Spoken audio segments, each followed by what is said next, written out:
et ça n'a fait rigoler personne. Ça, c'était une gaffe. On est au Franco de Montréal et Malik Djoudi va essayer de passer la frontière culturelle entre le Québec et la France. Mais attention, la douane veille. Est-ce que tu peux décliner ton identité, nom d'usage, signe astrologique et chanson préférée? Je m'appelle Malik Djoudi, c'est mon vrai nom aussi dans la vie. Je suis bélier, mais je crois qu'on devient poisson, on devient son ascendant à la moitié de sa vie. Alors, je crois que je vais devenir poisson peut-être bientôt. Et ma chanson préférée, je crois que c'est Mélodie Nelson. T'es arrivé quand? T'es pas trop fatigué du voyage? T'es prêt pour ton show? Je suis arrivé il y a 3 heures et je repars demain. Désolé pour mon bilan carbone, désolé. Pour moi, c'est une chance de venir jouer ici au Franco de Montréal, tu vois. Et donc ça m'excite beaucoup, donc je crois que l'excitation me tient en forme, quoi. Après le concert, je vais peut-être tomber par terre, mais ça va. Est-ce qu'il y a une expression québécoise qui t'a déstabilisé au début et maintenant c'est laquelle t'as préférée? La première fois, c'est pas une expression, mais la première fois que je suis venu à Montréal, je crois que c'était il y a une vingtaine d'années, j'avais rencontré un jeune monsieur qui pendant 1 heure, me disait qu'il était allé à la pêche à la cravate. Et je ne comprenais pas, je disais, mais pardon, qu'est-ce que tu fais, quoi? Je vais à la pêche à la cravate, j'avais pas compris, et en fait j'ai compris que c'était la pêche à la crevette. Sinon, non, mon expression programme, j'aime beaucoup les gosses, quoi, tu vois, voilà, les gosses, hein. Je trouve ça génial, je trouve ça beau, quoi. S'il y avait un artiste québécois avec lequel t'aimerais collaborer, ça serait lequel? J'ai toujours aimé Robert Charlebois, moi. J'ai toujours aimé ses chansons et tout, et voilà. Avec plaisir pour faire une chanson, peut-être un jour avec lui. Qu'est-ce qu'on retrouve toujours dans ta loge? On trouve toujours un tapis de sol. Je sais pas, c'est un peu mon doudou. C'est parce que c'est un moment où je me détends, je m'étire et j'aime beaucoup mon tapis de sol. On voit que t'es quelqu'un de relax quand même, pas trop stressé.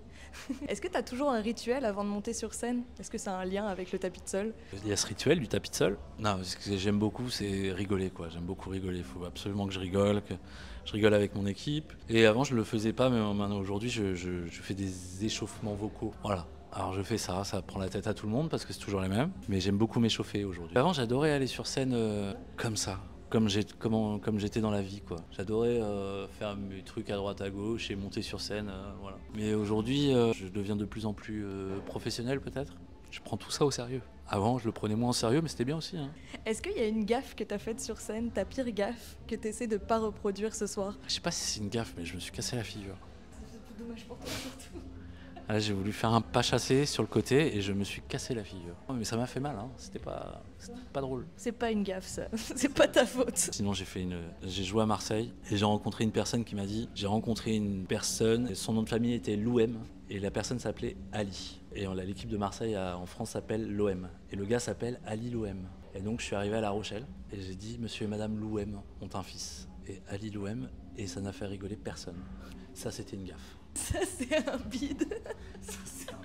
Si on t'offre une résidence artistique de 1 an au Québec, t'acceptes ou t'acceptes pas et t'irais en campagne ou en ville? Vraiment j'accepte parce que ma famille est ici. Mais après, j'adorerais prendre une voiture et aller m'extirper. C'est cool, c'est espacé, il y a de l'espace, ouais. C'est chill, voilà, il n'y a pas de prise de tête. Qu'est-ce que t'amènes toujours dans ta valise pour aller en tournée? J'amène toujours mon petit Bouddha. Ma grand-mère était vietnamienne et était bouddhiste et voilà, ça m'a toujours interpellé. Je la regardais pratiquer. Voilà, je suis content d'avoir ça aujourd'hui avec moi, mon petit Bouddha. Et qu'est-ce que tu vas ramener avec toi dans ta valise? Des queues de castor. Est-ce qu'il y a un bagage artistique qui t'a toujours suivi et que t'as jamais voulu poser? Tout simplement l'émotion. Je fais de la musique pour l'émotion. Il faut qu'elle me donne beaucoup d'émotions et j'espère en donner aux autres. Il y a toujours un peu cette mélancolie joyeuse. Ouais. Est-ce que t'as un projet dans tes bagages à déclarer? Je prends de plus en plus de plaisir à faire de la musique. Et, je trouve ça génial de la découvrir comme ça, de jouer avec elle. Et j'ai eu un moment où je m'amusais moins et là, je sais pas. C'est peut-être en grandissant un peu et je l'aime énormément. Alors on a le temps pour un petit test d'expression québécoise. Wow. Une toune. Une bière, non? Pas du tout. Non, je sais. C'est une chanson. Un bec. Un bisou? Oui. Une bibite. Une bière? Non. Une bibine, ça va être une bibine. Une bibite, c'est quoi? C'est un petit insecte.